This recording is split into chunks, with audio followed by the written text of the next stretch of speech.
In today's gospel, makikita natin ang pagtawag ni Jesus kay Matthew. He was a busy man at kilala ring makasalanan. Ngunit sa mga salita lamang ni Jesus na follow me, walang pag-aatubili siyang sumunod.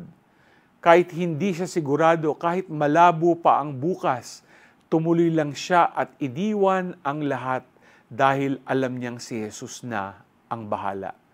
Endurance involves the courage to make a significant life change and the persistence to follow Jesus despite potential societal backlash.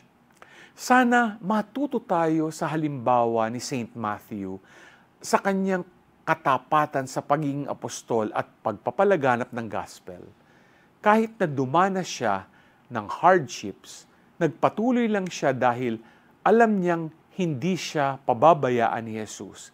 His endurance is a testament to the transformative power of Jesus' call and the strength found in committing to it. Nag-aalinlangang ka pa rin bang sumunod kay Jesus? Sana tumayo na tayo mula sa comfort ng ating post and leave it behind to follow the Lord. G ka ba?